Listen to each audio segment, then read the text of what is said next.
Galera, todo mundo sabe que a ECW teve uma trajetória marcante, com grande alternativa ao universo dominante da WWE e da WCW. Sob o comando de Paul Heyman, a promoção se tornou o lar de talentos como o Rob Van Dam e os Dudley Boyz, além de diversas outras estrelas que ganharam notoriedade graças à liberdade criativa oferecida pela empresa. Funcionando como uma verdadeira contracultura da luta livre profissional nos anos 90, a ECW apostava em uma abordagem diferente, com personagens autênticos, rivalidades intensas e um estilo de apresentação que desafiava os padrões estabelecidos pelas grandes promoções da época. No entanto, após anos enfrentando dificuldades financeiras, a empresa chegou ao fim em 2001, quando seus ativos foram adquiridos pela WWE. Embora a promoção tenha desaparecido, sua influência continuou sendo sentida em toda a sua indústria. Heyman sempre utilizou a ECW como um laboratório de ideias, introduzindo conceitos que mais tarde seriam adotados por empresas maiores. Muitas das tendências que hoje são comuns na luta livre moderna tiveram suas raízes na pequena promoção da Filadélfia. Mais de 2 décadas após o seu encerramento, os fãs continuam discutindo e celebrando o legado da ECW, seja pela atmosfera única, pela conexão apaixonada com o público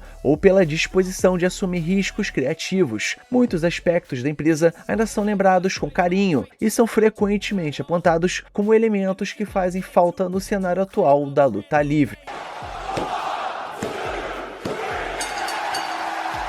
Era um destino muito importante para lutadores fora das grandes empresas. Um dos diferenciais da ECW era servir como uma terceira grande alternativa para talentos que não tinham espaço na WWE ou na WCW. Durante os anos 90, a existência de 3 promoções relevantes ajudou a fortalecer toda a indústria e criou mais oportunidades para os lutadores. Atualmente, a TNA ocupa parcialmente esse papel, mas não possui o mesmo impacto cultural e a influência que a ECW teve no seu auge. Enquanto a WWE e a AEW dominam o cenário norte-americano, não existe uma terceira promoção com o mesmo peso que a ECW oferecia antes. Naquela época, o lutador que tivesse problemas com a WWE ou a WCW ainda podia reconstruir a sua carreira na ECW e continuar sendo relevante. Hoje, quando alguém rompe relações com as 2 maiores empresas dos Estados Unidos, as opções para permanecer em evidência são bem limitadas. Paródias de grandes empresas acabavam funcionando. A ECW tinha uma liberdade criativa absurda que poucas empresas possuíam. Um dos melhores exemplos foi a Blue World Order, uma paródia da NWO da WCW. Formado por The Blue Meanie, Nova e Stevie Richards, o grupo começou como uma brincadeira, mas acabou ficando tão popular que permaneceu relevante por anos. Hoje, seria difícil imaginar WWE ou AEW sustentando uma paródia semelhante sem gerar críticas negativas. Outra coisa muito boa que acontecia por lá é que os rios quase sempre provocavam tumultos nas arenas. Poucos vilões da história da luta livre conseguiram gerar o tipo de reação que os Dudley Boyz provocaram na ECW. Antes das suas lutas, Bubba Ray Dudley e Devon Dudley insultavam o público de uma forma extremamente pessoal e agressiva. Em várias ocasiões, os fãs tentaram ultrapassar as barreiras de segurança para confrontá-los. A ECW utilizava essa tensão como parte da atração do seu produto, vendendo a sensação de que algo poderia sair do controle a qualquer momento. Hoje, grandes vilões como MJF e Gunther recebem vaias dentro do contexto da história, mas raramente provocam a raiva genuína que os Dudley Boyz despertavam nos fãs da ECW. E outra coisa muito legal é que quase todos os lutadores tinham temas de entradas icônicos. Uma das características mais marcantes da ECW era o uso de músicas famosas como temas de entrada. Embora isso gerasse problemas legais,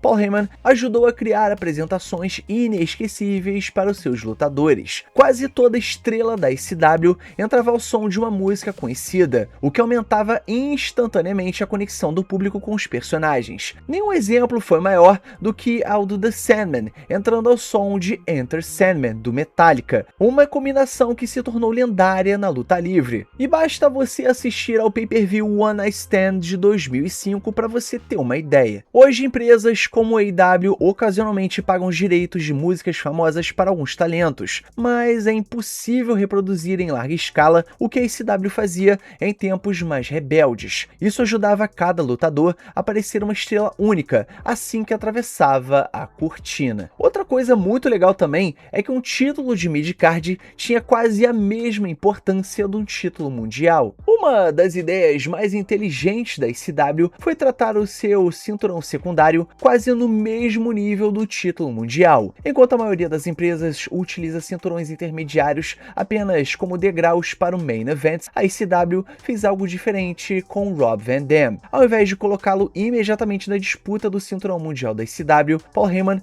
manteve Rob Van Dam como campeão da televisão por quase 2 anos. Durante esse período, o cinturão ganhou tanto prestígio que muitas vezes parecia tão importante quanto o título principal da empresa. E o resultado foi uma situação rara na luta livre. A ICW frequentemente tinha 2 lutas consideradas atrações principais em seus grandes eventos. Isso ajudou a transformar Rob Van Dam em uma das maiores estrelas da promoção, sem que ele precisasse conquistar o título mundial imediatamente, algo que poucas empresas conseguem reproduzir atualmente. Agora, outra coisa muito boa também é que os campeões mundiais eram surpreendentes. A ICW também se destacava por assumir riscos quando o assunto era cinturão mundial. Enquanto nomes consagrados como Taz, Shane Douglas e Sabu conquistaram o cinturão como esperado, Paul Heyman adorava surpreender os fãs de vez em quando. Lutadores como Mickey Riprack, Mike Awesome, Steve Corino e Rhino venceram o título antes mesmo de serem vistos como estrelas consolidadas. Essas conquistas inesperadas criavam momentos memoráveis e transformavam instantaneamente talentos promissores em protagonistas. Atualmente, as grandes empresas tendem a apostar apenas em nomes já estabelecidos, tornando muito mais raras as surpresas genuínas que fizeram parte da identidade da ICW. Outra coisa também muito legal é que histórias de longo prazo tinham grandes recompensas. Uma das maiores qualidades da ICW era a paciência para construir rivalidades. Enquanto hoje muitos fãs exigem resultados rápidos, a empresa de Paul Heyman não tinha medo de esperar meses ou até anos para entregar o momento certo. O melhor exemplo disso foi a rivalidade entre Taz e Sabu. Durante cerca de 1 ano e meio, os dois foram mantidos afastados fisicamente, aumentando ainda mais a expectativa dos fãs. O confronto finalmente aconteceu no primeiro pay-per-view da história da ICW, tornando o momento ainda mais especial. Outro caso marcante envolveu Tommy Dreamer e Raven. Após uma longa rivalidade, Dreamer só conseguiu derrotar o seu rival em uma luta Loser Leaves Town, encerrando uma das histórias mais memoráveis da empresa. Agora, uma outra coisa também muito bacana era promos diretas contra lutadores de outras empresas. A ICW também ficou conhecida por quebrar barreiras e falar abertamente sobre o restante da indústria. Enquanto WWE e WCW costumavam trocar em diretas, a ICW preferia ser mais agressiva. Ninguém representou isso melhor do que Shane Douglas. Conhecido como The Franchise, Douglas frequentemente fazia promos criticando nomes famosos de outras empresas, incluindo Ric Flair e Shawn Michaels. Essa abordagem ajudou a criar uma identidade única para a ICW. Os fãs sentiam que estavam assistindo algo imprevisível e rebelde, diferente de qualquer outra promoção da época. Hoje, mesmo com algumas provocações ocasionais entre WWE e AEW, raramente vemos o mesmo nível de ousadia que tornou a ICW tão famosa. Mas então, galera, agora nós chegamos no final do nosso vídeo. Então não esquece de curtir esse vídeo, se inscrever no canal, ativar o sininho e comentar embaixo tudo isso que eu passei pra vocês, beleza? E o mais importante, é claro, somos Pro Wrestling. Valeu e fui!